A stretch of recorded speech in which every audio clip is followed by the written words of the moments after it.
சற்றுமுன் வெளியான தகவல். கலைஞர் மகளிர் உரிமை தொகையில் முக்கியமான தகவல் வெளியிடுது. அது என்னன்னு பார்க்க போறோம். நீங்க நம்ம சேனலை சப்ஸ்கிரைப் பண்ணாம இருந்தீங்கன்னா மறக்காம லைக் பண்ணிக்கோங்க, சப்ஸ்கிரைப் பண்ணிக்கோங்க. உங்க நண்பர்களுக்கு தெரியப்படுத்த ஷேர் பண்ணுங்க. மாநிலம் முழுவதும் உள்ள பெண்களுக்கு அதிகாரம் அளிக்கும் ஒரு குறிப்பிடத்தக்க முன்முயற்சியாக மகளிர் உரிமை திட்டம் உள்ளது.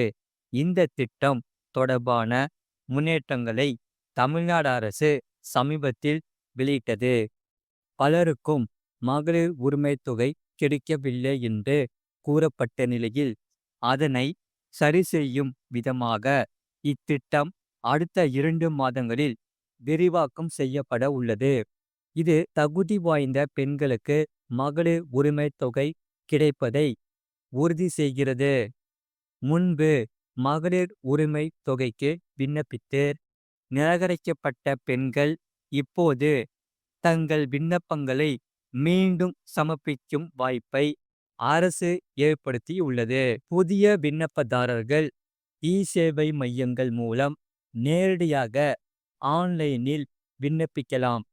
இருப்பினும் முந்தைய நிராகரிப்புக்கு பிறகு மீண்டும் விண்ணப்பிக்கும் பெண்கள் மாவட்ட ஆட்சியர் அலுவலகத்திற்கு நேரில் வருகை தர வேண்டும் என்பது குறிப்பிடத்தக்கது.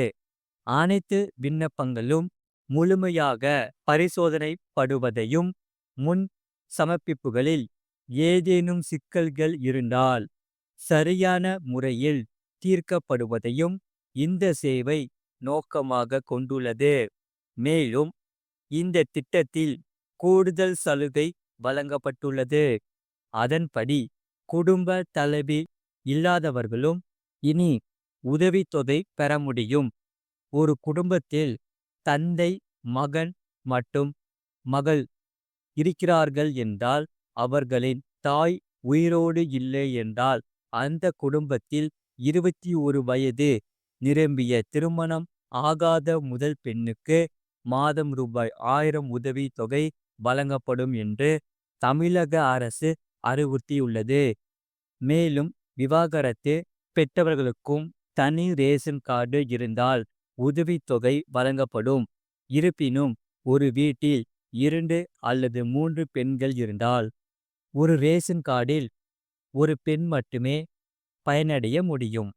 ஒரே வீட்டில் இருந்து கொண்டு 2 ரேஷன் கார்டுகள் வைத்திருந்தாலும் ஒருவருக்கு மட்டுமே உரிமை தொகை வழங்கப்படும்.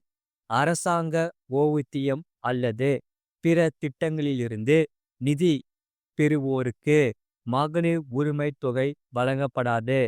சமீபத்திய பட்ஜெட்டில் நிதியமைச்சர் தங்கம் தென்னரசு பெண்கள் தொடர்பான பல்வேறு சிறப்பு திட்டங்களை வெளியிட்டார்.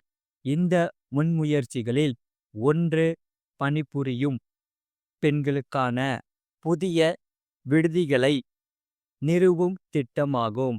இது பெண்களுக்கு பாதுகாப்பான மற்றும் ஆதரவான வாழ்க்கை சூழலை வழங்குவதை நோக்கமாக கொண்டுள்ளது.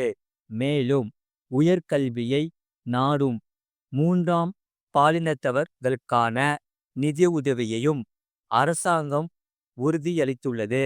மேலும் தொழில் முனைவோர், மகளிர் சுய உதவிக்குழு பெற்றவர்களுக்கும் அரசு நிதி ஒதுக்கியுள்ளது.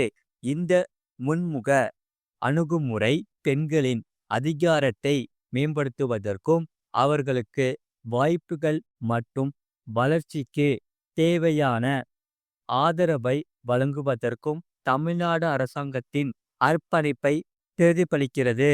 அது மட்டுமில்லாமல் சுங்க சாவடிகளில் சூப்பர் வசதி.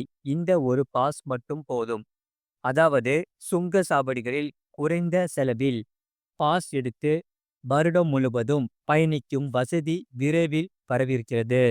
சுங்க சாவடிகளில் அமலுக்கு வரும் புதிய கொள்கை வாகன ஓட்டிகளுக்கு பெரும் நிவாரணமாக இருக்கும் என்று எதிர்பார்க்கப்படுகிறது. தேசிய நெடுஞ்சாலைகள் மற்றும் விரைவு சாலைகளில் சுங்க கட்டணங்கள் தொடர்பான பிரச்சனைகளை தீர்க்க முன்மொழியப்பட்ட புதிய சுங்க கொள்கை சராசரி கட்டணத்தில் 50% வரை நிவாரணம் வழங்கும் என்று கூறப்படுகிறது. இது மக்களுக்கு ஒரு மொத்த தொகையில் வருடாந்திர பாஸ் பெறும் வசதியை வழங்கும். ஆண்டுக்கு 3000 ரூபாயில் பாஸ் எடுக்கும் வசதி இதில் இருக்கும். இந்த பாஸ் தேசிய நெடுஞ்சாலைகள், விரைவு சாலைகள் மற்றும் மாநில விரைவு சாலைகளில் மட்டுமே செல்லுபடியாகும் என்று கூறப்படுகிறது. இதற்கு தனி பாஸ் பெற வேண்டிய அவசியமில்லை. சுங்க கட்டணத்தை ஃபாஸ்டாக் கணக்கு மூலம் மட்டுமே செலுத்த முடியும். இந்த புதிய சுங்க கொள்கை தயாராக உள்ளது, ஆனால் இது குறித்து அதிகாரப்பூர்வமாக அறிவிக்கப்படவில்லை. இது அமலுக்கு வந்தால் தேசிய நெடுஞ்சாலைகளில் பயணிக்கும் மக்கள் இதனால் வெகுவாக பயனடைவார்கள். மத்திய அரசால் தயாரிக்கப்பட்ட புதிய சுங்க கொள்கை சுங்கச்சாவடிகளில் கிலோமீட்டருக்கு நிலையான கட்டணத்தின் அடிப்படையில் இருக்கும். உதாரணமாக 100 கிலோமீட்டருக்கு ஒரு வாகனத்திற்கு ரூபாய் 50 கட்டணம் செலுத்த வேண்டியிருக்கும். தற்போது மாதாந்திர பாஸ்கள் மட்டுமே வழங்கப்படுகின்றன. இவை சுங்கச்சாவடியை கடக்க விரும்பும் உள்ளூர் மக்களுக்கு பெரிதும் உதவுகின்றன. மிக முக்கியமான விஷயம் என்னவென்றால், ரூபாய் 3000 பாஸ் பெறுவதன் மூலம் ஒருவர் ஒரு மாதத்திற்கு விரைவு சாலை அல்லது நெடுஞ்சாலையில் எந்த கட்டணமும் செலுத்த வேண்டியதில்லை. இது அரசின் வருவாயையும் அதிகரிக்கும் என்று கூறப்படுகிறது.